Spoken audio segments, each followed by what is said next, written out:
বাংলাদেশে যখন হাসিনার পর ইউনূস সরকার দায়িত্ব নিয়েছিলেন, তখনও কোথাও মনে হয়েছিল যে শান্তিতে নোবেল পুরস্কার পাওয়া মানুষ, ভারতবর্ষের মানুষ তাকে সম্মান করে, সেক্ষেত্রে পরিস্থিতি অনেকটা নিয়ন্ত্রণে থাকবে।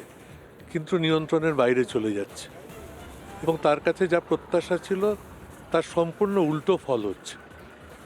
এবং এখন তিনি সর্বদলীয় বৈঠক ডেকেছেন। এগুলো কোনো কিছুর মধ্যে দিয়ে তিনি আর কিছু করতে পারবেন বলে মনে হয় না। তিনি সেনাবাহিনীর হাতে বন্দী শাহজাহান হয়ে গিয়েছেন। ভারত সরকারের অবিলম্বে উচিত এই সমস্ত তথ্য তার সম্পর্কে খোঁজা বার করা এবং বাংলাদেশ সম্পর্কে সরকার কি ভাবছেন তা পার্লামেন্টে অবিলম্বে এসে তাদের বক্তব্য জানানো এবং আলোচনা সূত্রপাত করা।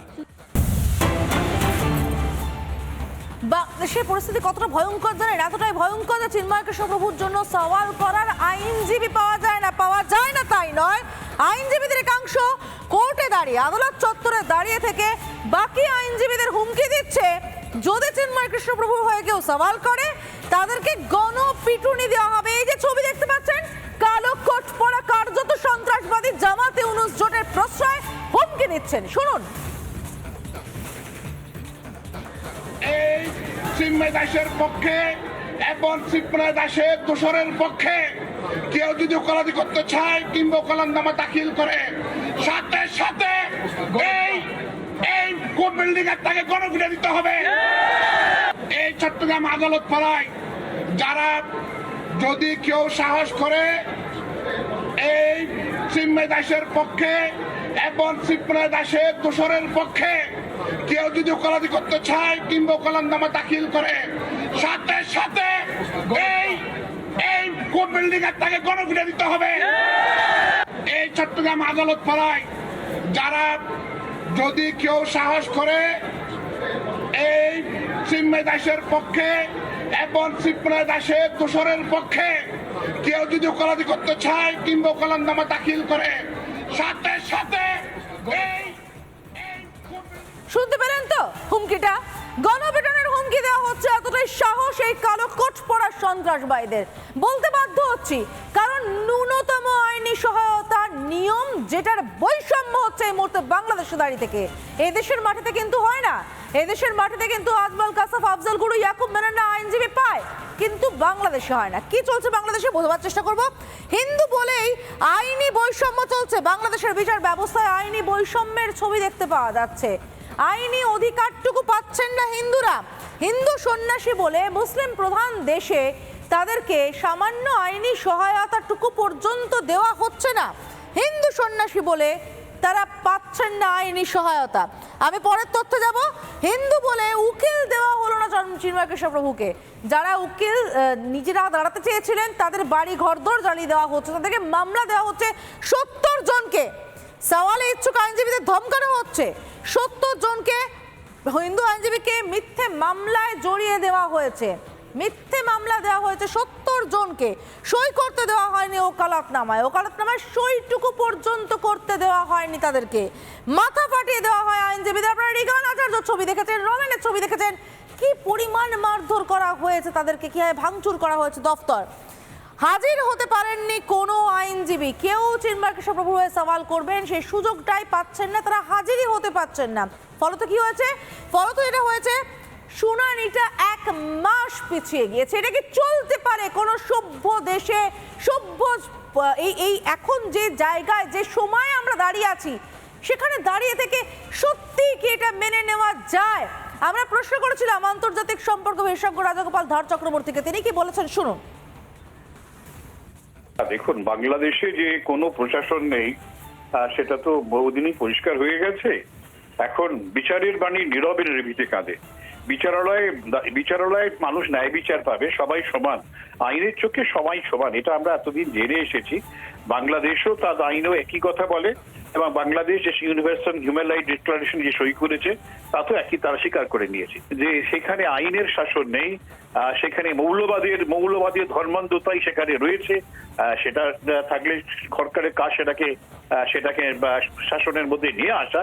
কিন্তু ইউনিট সরকার সম্পূর্ণ ব্যর্থ, অথবা হয়তো এটাই তার এজেন্ডা যে মৌলবাদকে প্রশ্রয় দেওয়া। ঠিকই তো, এটা তো ন্যূনতম আইনি অধিকার বিশ্বের সব দেশে, অন্তত 153টা দেশের কথা আমরা বলতে পারি যাদের কাছে এই একই অধিকার রয়েছে। প্রত্যেকে আইনজীবী তারা পেতে বাধ্য। এমনকি আপনার সামনে কেউ কাউকে খুন করছে দেখলেও সে খুনিও আইনজীবী পাবে, দরকার হলে সরকার ব্যবস্থা করবে। কি নিয়মটা? বাংলাদেশের যারা রিপাবলিক বাংলা দেখছেন এই মুহূর্তে, রিপাবলিক বাংলা বাংলাদেশের সব থেকে জনপ্রিয় চ্যানেল, তারা শিখে রাখুন, জেনে রাখুন, ইউনুস জামাত জোট জেনে রাখুন। জানাই আপনাদেরকে কি কি অধিকার রয়েছে বিশ্বের যে কোনো সভ্য দেশে প্রাপ্ত অধিকার, আইনজীবী পাওয়ার অধিকার। কি অধিকার রয়েছে? ন্যায় বিচার নীতির অংশ কিন্তু এই আইনজীবী পাওয়ার অধিকারটা। ন্যায় বিচার নীতির অংশ আসামিদের আইনজীবী পাওয়ার অধিকার। যে কথা বলছিলাম, খুনিও পাবে, চোখের সামনে খুন হতে দেখলো। সপক্ষে আইনজীবী পাওয়ার অধিকার রয়েছে প্রত্যেকের, প্রত্যেক আসামির রয়েছে।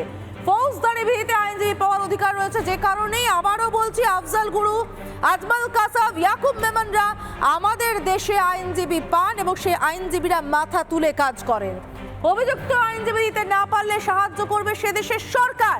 সে দেশের সরকার আইনি সহায়তা দেবে অভিযুক্তকে। শুধু তাই নয়, তার সমস্ত খরচ দরকার হলে সরকারই বহন করবে। সরকার সব আইনি খরচও দেবে, এটাই নিয়ম। এটা বিশ্বের 153টা দেশে স্বীকৃত আইন। এই আইনি অধিকার পাওয়ার আইনটা 153টা দেশে স্বীকৃত। তারপরও চিন্ময় কৃষ্ণপ্রভু, যিনি বাংলাদেশের দুর্দশায় বাংলাদেশের মানুষের পাশে দাঁড়িয়েছিলেন, যিনি শেষ মুহূর্ত পর্যন্ত সহাবস্থানের কথা বলেছিলেন, তিনি সামান্য আইনি অধিকার পান না, বদলে তার আইনজীবীরা এই ধরনের হুমকি পান। শুনুন। কোর্ট বিল্ডিং এর তাকে গণপিটা দিতে হবে। এই চট্টগ্রাম আদালত পাড়ায় যারা যদি কেউ সাহস করে এই চিন্ময় দাসের পক্ষে এবং এই ঘটনার তীব্র নিন্দা বিভিন্ন মহল থেকে। আমরা বিজেপি বিধায়ক শঙ্কর ঘোষের সঙ্গে কথা বলেছিলাম বিজেপি নেতা রুদ্রনীল ঘোষের সঙ্গে এবং কংগ্রেস নেতা সুমন রায়চৌধুরী। কার কি প্রতিক্রিয়া শুনবো? বাংলাদেশে যা চলছে সেটা মানবতার লজ্জা। মানুষের মৌলিক অধিকার কিভাবে খর্ব করা সম্ভব হয় সেটা বাংলাদেশ আর অন্যান্য স্বৈরতান্ত্রিক দেশ হিসেবে যেগুলো পরিচিত ছিল তাদের খাতায় নাম লিখিয়েছে। এটা খুব দুর্ভাগ্যের যে একজন সন্ন্যাসী সাধক, তাকে আইনজীবী দেওয়া যাচ্ছে না। যারা ওনার পক্ষে দাঁড়াতে চাচ্ছেন তাদেরকে মারা হচ্ছে। আজকে যে পশ্চিমবঙ্গের অভ্যন্তরে আমাদের আশঙ্কা যে ওই একই ধরনের ব্যবস্থা পশ্চিমবঙ্গে পরবর্তীতে হিন্দুদের জন্য অপেক্ষা করছে যদি এই হারে জনসংখ্যার বৃদ্ধি হয়। জামাতিদের যে ইচ্ছা, উগ্রবাদীদের যে ইচ্ছা বাংলাদেশে তৈরি হয়েছে, সেই ইচ্ছাকে সিলমোহর দিচ্ছেন শান্তির জন্য নোবেল পাওয়া ডক্টর ইউনূসের পরিচালিত বর্তমান সরকার। তাদের অপদার্থতাকে অন্যদিকে ঘোরাবার জন্য সংখ্যালঘু বা হিন্দু দমনে নেমেছেন।